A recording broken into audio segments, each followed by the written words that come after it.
Oke. Wait. Bentar. Alright. Yuk, langsung. Bentar, Pak. Tunggu. Terlalu, Bang. Sorry. Yuk. Oke, udah mulai. Udah? Apa yang ditanyain? Oke. Ya, oke. Abang, gimana sidang tadi di dalam kayaknya? Belum selesai, Cepet keluar. Iya, karena satu kemarin atas saran dari majelis hakim untuk memberikan saran ataupun sifatnya anjuran kepada tergugat, yakni saudara R, untuk melakukan tes DNA. Yang mana bagi kami itu adalah sesuatu hal yang lebih maju, karena hakim atas permintaan kita untuk dikabulkan celah untuk diperintahkan, akan tetapi tidak diberikan oleh hakim. Yang terjadi adalah saat ini telah muncul surat yang mana itu bukan dari pihak tergugat langsung, akan tetapi bagi kami, saya tidak mengetahui itu adalah surat yang dibikin oleh kuasa tergugat secara keseluruhan, sehingga tadi kita keberatan dengan surat itu, yang mana dalam surat itu sudah sangat terlihat posisinya pihak tergugat hanya mengikuti dari kuasa hukum tergugatnya atas tidak mau tes DNA ataupun tidak berbuat itikat baik. Atas hal tersebut kami selaku kuasa hukum penggugat keberatan bagi apa yang secara tersiar tertulis dalam surat tersebut, karena terbukti nyatanya bahwa itu adalah ditandatangani oleh kuasa hukum tergugat, bukan tergugat sendiri, sehingga kita ada rasa curiga nih. Terus langkah hakim apa atas hal tersebut? Karena sifatnya untuk pembuktian dalam perkara klien kami ini tidak lain hanyalah tes DNA. Akan tetapi oleh pihak kuasa hukum tergugat selalu mengungkapkan fakta bahwa tidak ada hubungan asmara ataupun tidak ada hubungan itu. Nah, bagaimana kita membuktikan itu? Karena kan sifatnya private kan, nggak mungkin bagi kita untuk menyampaikan sesuatu hal yang vulgar dan nggak ada rencana untuk perkara ini sampai muncul.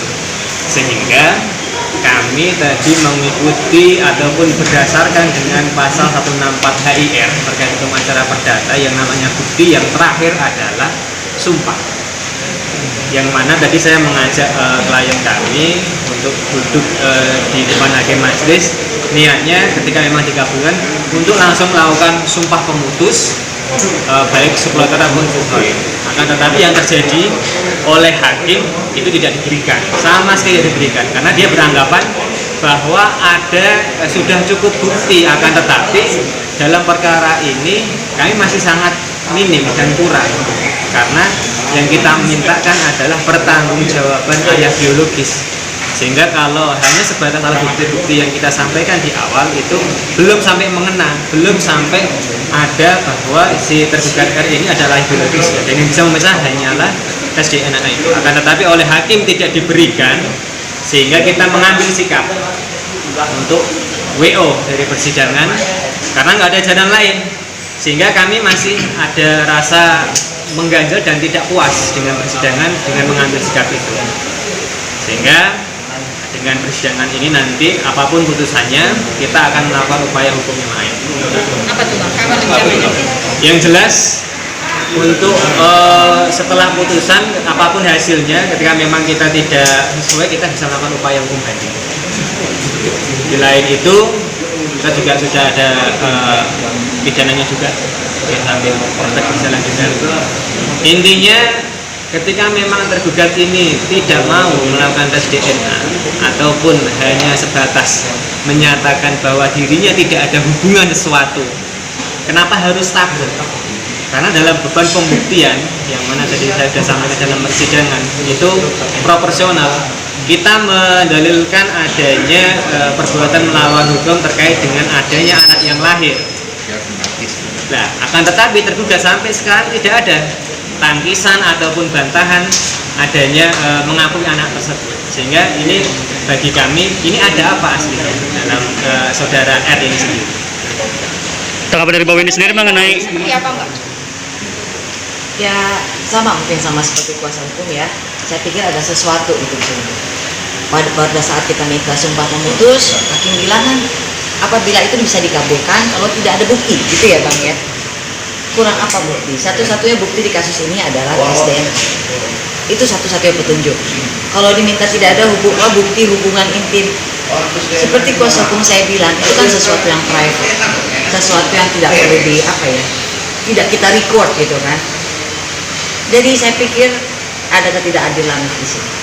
Kami dan saya dan kuasa hukum saya mungkin akan melakukan banding ya Bang ya. Iya, nantinya. Ini kecewa nggak sih dengan hasil yang kali ini? Itu kecewa. Seharusnya kan bisa berimbang ya. Artinya kita diberikan kesempatan gitu. Diberikan kesempatan. Satu sisi lagi yang dilihat bahwa secara in person saja si tergugat Reski Aditya dari awal sampai dengan titik ini tidak pernah menampakkan batang hidungnya. Kemana? Sibuk syuting. Sehingga tidak ada atensi di sini. Sedangkan di dalam persidangan itu kan dilihat juga ya, itikat baik, sopan santun. Saya sering baca kan di koran-koran, dihukum sekian karena dinilai baik, karena dinilai sopan gitu. Buat saya sopan santun dan itikat itu kita datang saja sudah merupakan itikat yang baik. Mau benar mau salah, tapi kehadiran itu kan jadi satu nilai. Di sini saya nggak lihat nilai itu di Reski. Gitu. Bang, dengan Gopol sendiri berarti apa ini bahwa gugatan akan dikabulkan? Yang jelas kita tidak berpikir ke sana, akan tetapi WO ini kita layangkan sebagai bentuk protes kita.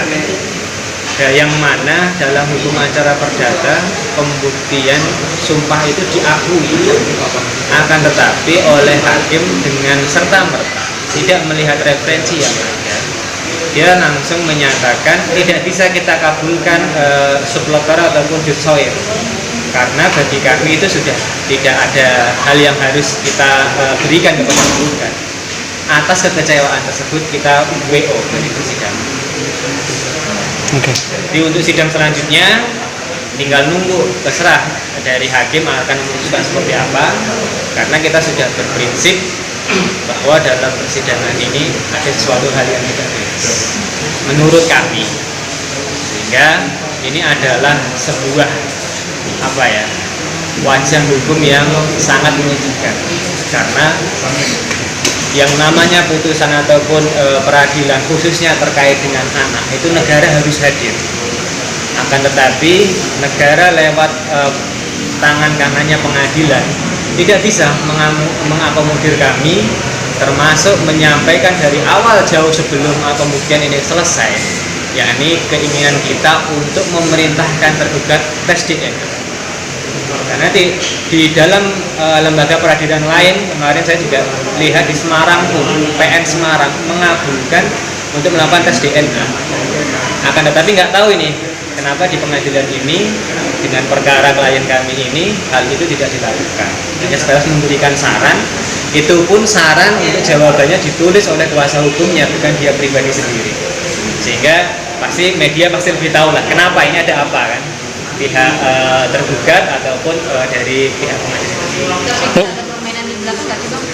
Kami tidak berani menyatakan itu, mohon maaf, di luar kapasitas ataupun kepentingan kami. Yang jelas biarkan figur Bang, bisa aja. ya mungkin biar media dan masyarakat umum menilai atas permasalahan yang dihadapi klien kami, akan tetapi oleh pengadilan tidak diberikan asas prioritas ataupun keadilan secara bersama. Oke. Mbak Weni sendiri kan memperjuangkan hak gitu Pak Weni, sampai bolak-balik ke persidangan gitu Pak Weni. Cuman melihat keluarganya tergugat kok kayaknya adem ayem, tanggapan dari Mbak Weni sendiri gimana sih Mbak Weni? Adem ayem itu nggak masalah, gitu ya kan, menjaga keutuhan rumah tangga itu wajib, apapun masalah. Jadi saya juga support juga mereka untuk adem ayem. Cuman tolong tunjukkan itikat baik pada kasus ini. Setidaknya datang dong ke pengadilan. Datang atau tidaknya seseorang secara psikologi itu kan menggambarkan kebenaran dari suatu masalah. Contoh saya punya masalah sama orang, saya takut karena itu benar, saya nggak akan berani datang ketemu, itu saya, gitu kan. Jadi psikologi itu menggambarkan dia hadir atau tidak, benar atau tidaknya masalah itu bisa kita lihat masing-masing. Kita bisa menilai. Mungkin kita tidak dikabulkan di sini, tapi ada hukum yang dibesarkan, semua orang juga tahu. Ada hukum yang punya dunia ini kan, itu aja. Next sidang kapan? Apakah? Untuk selanjutnya karena kita ada di WO, kita mengikuti ralas panggilan Yang jelas sebelum ini kesimpulan, habis itu nanti putus. Untuk waktunya di kapan saja. Jadi belum tahu untuk saat ini. Bakalan Kapan. terus. Ya kita nanti ngikutin arahan dari managing partner kami. Kita atas sidang hari ini kita harus mengambil sikap apa. Itu sebenarnya bisa kami sampaikan. Langkah-langkah abang yang berikutnya sidang lalu gimana bang untuk yang selanjutnya? Yang selanjutnya kami menunggu relasi pemberitahuan apakah kita diberikan hak untuk menyatakan kesimpulan atas semua sidang dari awal sampai akhir, atau oleh majelis tidak ada kesimpulan karena sifatnya sebenarnya tidak wajib bagi para pihak, sehingga lakukan di putusan itu nanti tinggal menunggu relasi pemberitahuan dari pengadilan